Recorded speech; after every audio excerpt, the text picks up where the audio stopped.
Question for you. Yes, yeah. Are you familiar with the politician Roy Moore? I heard about him. What Yes, did you yeah, hear? yeah. I think that he is a candidate for an open seat on the federal Senate. Mm-hmm. He is a candidate there, and there is some serious questions about his history or past. Yeah. Yeah, yeah. So he has been accused by, I think we're up to 5 women now, I have to double check, of either dating them while he was in his 30s and they were teenagers, or some kind of sexual harassment or assault against them while they were teenagers. And that whole situation is bad enough. Mm-hmm. But another politician, I believe, came out and defended him Mm-hmm. by saying that in regards to an adult man and a teenage girl being in a relationship, if you can even call that, that Mary and Joseph were a teenage girl and an adult man in a relationship, and they raised Jesus. Oh, really? Yeah. yeah. That's really interesting because you can look at it whichever way you slice it. It's problematic. Well, what do you mean by that?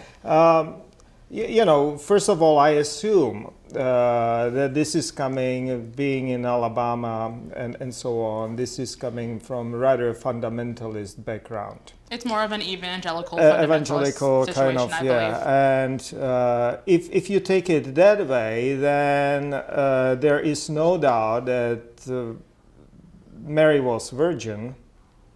Yeah, okay. They did not have any kind of carnal relationship. Definitely, the Bible is quite clear about it. That's kind of the point. And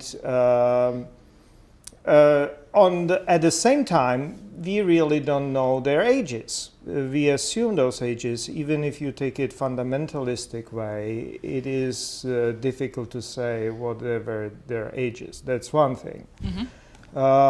The second part is that just using Bible to justify the current behavior is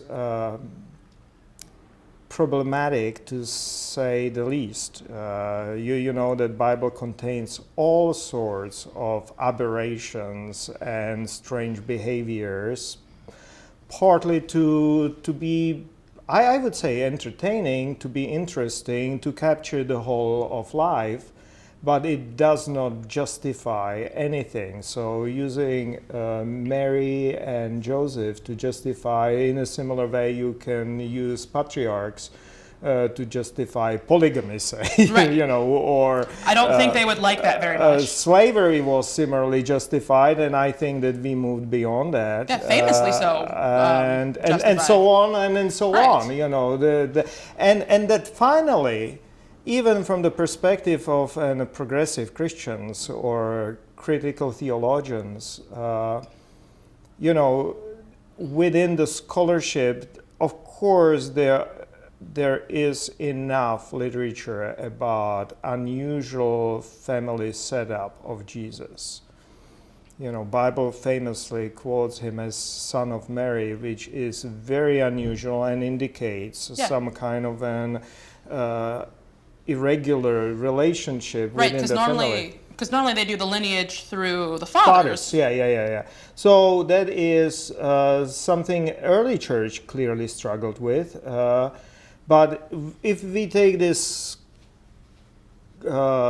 critical scholarship, theological scholarship seriously, then yes, we can guess that maybe Jesus was born out of bad luck and probably grew up fatherless. That would also explain psychologically and partly theologically his close relationship with God, who he called Father or Abba. But interestingly, even if we assume there was something irregular in the family, what it led to in his ministry was that he regularly defended those abused. So using this situation to actually justify abuse is making me almost mad.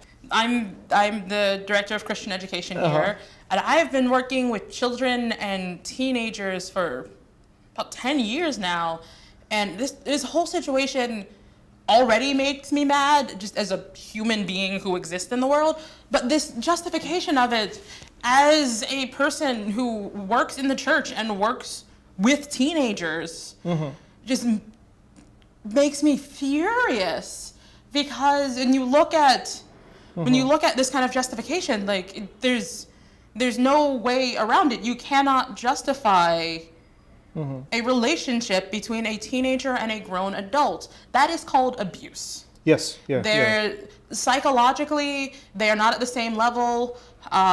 In terms of positions of power, that age dynamic makes them not at the same level. And then let's not even add the fact that one of them was a politician. But like, to use the Bible to justify that kind of inappropriateness is a problem.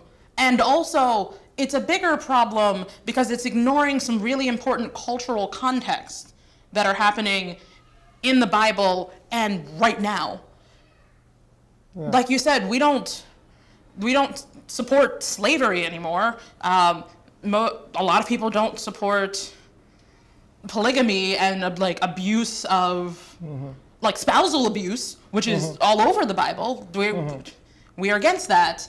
But to say that the cultural norms of then, which very well involved younger women and older men, are acceptable today, even though it's been thousands of years and we know better and we treat people better, is insane and ignores just so many calls that we get in the Bible to be kind to one another and to be just to one another and to fight for that justice, and particularly for children. And for that reason, you know, going back to Jesus, right. You know, he was clearly protective of children, lifting them up, saying to these belong the kingdom of God, or warning disciples not to touch children inappropriately. Yes, no. Or to harm them. Because whoever harms these little ones, and it's difficult to know whether he means really children or just an underpowered people or poor people, but regardless, he was clearly on the side of those who were abused, whichever way. And so using it against those who are abused is just horrendous. And for that reason, in our church and in many churches, there are policies to protect and rules which will make sure that children within the space of the church are safe. Absolutely. Yeah, and I know that we are working on it here in our church as well. Yes, you know, making sure that nothing of that kind happens here. As much transparency as possible, making sure everyone is held accountable. But when you read the Bible, there are certain groups of people that we're reminded to protect over and over and over again. We're reminded to protect the poor. We're reminded to protect the widows. Children fit into that. We are reminded multiple times, especially orphans. Yeah. But we are reminded multiple times in the Bible, particularly by Jesus, that there's something special about children that we need to take care of. And we need to make sure that whatever we do in our lives, that we are not using politics or our faith or anything else around us to not only harm children, but to shield ourselves when that harm happens. That's unacceptable. I think that this needs to be clearly stated that, first of all, don't use faith and theology and Christianity to justify your irregular, if not outright criminal behavior and abuse, because faith stands exactly in opposite against that, defending those who are abused. That's one thing. And the other thing is that in our public life, this would be an horrendous statement about where we are as a society if this is allowed to stand. Yeah. And I will say this. This particular situation is happening around a politician, but it's not just politicians. Like you said, it was happening when he was district attorney, but there are actors and teachers and even religious professionals who commit these sinful acts, and we need to remember that it's not just one person, and it's not just 1 or 5 victims. And they are being called out, yes. And the situation is being handled. They are resigning or are ousted. Programs are discontinued. I think it is all appropriate. Absolutely appropriate. And it needs to continue.